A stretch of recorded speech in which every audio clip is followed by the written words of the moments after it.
안녕하세요. 두근두근 한의원 황상철 원장입니다. 오늘은 두 번째 시간으로 다한증은 나이에 따라 다르게 나타난다입니다.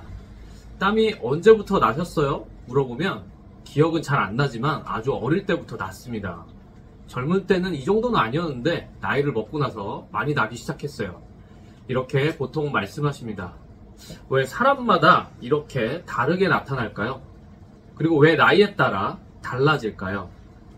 그럼 질문을 하나 드릴게요. 여러분, 우리 몸의 땀은 어떤 역할을 하나요? 네, 가장 큰 역할은 바로 체온 조절입니다. 어떤 이유이든 몸이 더워지거나 전신 혹은 국소부위 체온이 올라가면 항상성 유지를 위해 우리 몸은 호흡, 땀, 대변, 소변, 혈관 확장 이와 같은 방법으로 체온 조절을 하는데, 이 중에서 땀은 어릴 때 성인, 노년기가 다른 특징을 가지고 있습니다.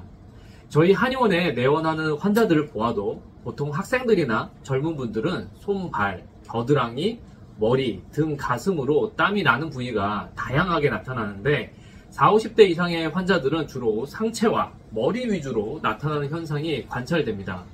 이 결과만 놓고 보면 수족다한증은 나이가 들면 다 없어질 것 같지만 실제로는 항상 그렇지는 않습니다. 대체로 젊을 때는 땀이 났어도 크게 불편하지는 않았는데 나이가 들면서 상체 쪽으로 땀이 집중되어 나타나는 환자가 더 늘어난다고 보는 것이 맞을 것 같습니다. 이유는 다음과 같습니다. 땀샘의 구조를 한번 볼게요. 지금 그림을 보시면 피부는 층에 따라 표피, 진피, 피하 조직으로 크게 나눌 수 있어요. 쉽게 보면 표피는 우리 몸을 보호하는 방어벽으로 군대 최전방에 해당하고, 진피는 표피가 제대로 역할을 할 수 있도록 물자와 장비를 보충해주는 역할을 한다고 보시면 돼요. 그리고 바로 이 진피층에 땀샘이 위치하고 있습니다. 그런데 나이가 들거나 땀샘의 노화가 진행이 되면 진피층에 위치했던 땀샘의 공동화 현상이 생깁니다. 멀쩡한 건물에 구멍이 뽕뽕 생긴다고 생각해 보세요. 건물이 무너지거나 기능을 제대로 못하겠죠. 즉, 땀샘의 노화가 진행이 되면 이렇게 공동화 현상이 생기거나 땀샘의 형태는 유지하고 있어도 제대로 기능을 못하게 됩니다.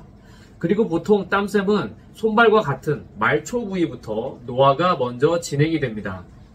그러면 결과적으로 해당 부위는 땀을 통한 체온 조절 기능이 떨어지게 되겠죠. 하지만 우리가 나이가 들면서 기초대사량이 떨어지고 체온이 떨어진다고 해도 사람의 생체 현상은 끊임없이 일어나기 때문에 소변, 대변, 호흡만으로는 부족한 체온 조절을 땀으로 할 수밖에 없습니다. 따라서 체내에 발생한 열이 어떠한 방법으로 해결이 되거나 애초에 열이 별로 없는 사람들을 제외하고는 퇴화된 땀샘이 있던 부위까지 커버하기 위해 땀샘이 활성화되어 있는 얼굴과 상체 쪽으로 땀이 몰릴 수밖에 없는 현상이 생기는 것입니다. 이해가 되시죠?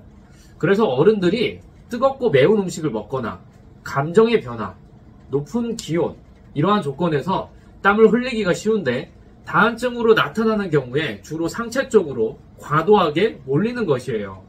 과열된 체온을 어떻게든 해결을 해야 하는데 다른 부위는 땀샘이 비활성화되면서 남아있는 땀샘으로 집중되는 것입니다. 그리고 한 가지 더, 아이들과 장년기에 큰 차이가 있습니다.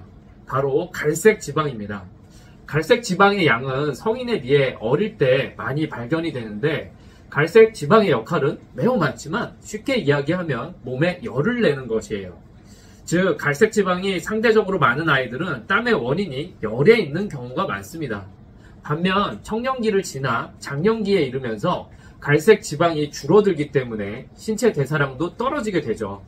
결국 노화가 진행이 되면서 발생하는 다한증은 열보다는 땀샘과 땀구멍의 구조적 기능이 떨어지면서 발생하는 경우가 많아서 한의학적으로 기어, 신어와 같은 허증의 상태로 발생하기가 쉽습니다. 다시 말하면 과로를 한 이유처럼 조금만 몸을 움직여도 비 오듯이 땀이 나거나 조금 따뜻한 음식을 먹어도 수건으로 닦으면서 먹어야 되는 상황이 생기는 것입니다. 이것을 구조적으로 생각하면 앞서 말씀드린 대로 땀샘의 공동화 같은 현상으로 피부의 탄력과 구조가 변하면서 땅구멍의 개폐 기능도 떨어진다고 생각하시면 이해가 되실 거예요. 오늘 이렇게 나이에 따라 달라지는 땀에 대해서 설명을 드렸습니다.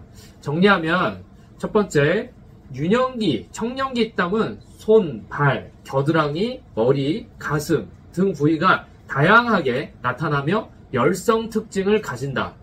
두 번째, 장년기, 노년기의 땀은 대체로 머리와 상체 위주로 나타나며 허증의 특징을 가진다. 즉 이렇게 연령에 따라 두 가지 타입으로 나누어서 보면 치료법도 크게 두 가지 형태로 나누어집니다.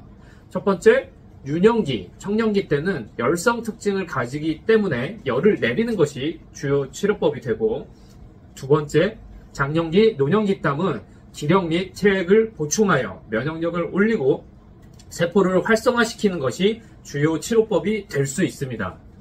다한증은 나이에 따라 다르게 나타난다. 그리고 다한증은 나이에 따라 치료법이 달라진다. 이해가 되셨나요? 여기까지 준비한 내용 참고하셔서 다한증의 특징을 이해하시는데 도움이 되시기를 바랍니다. 감사합니다.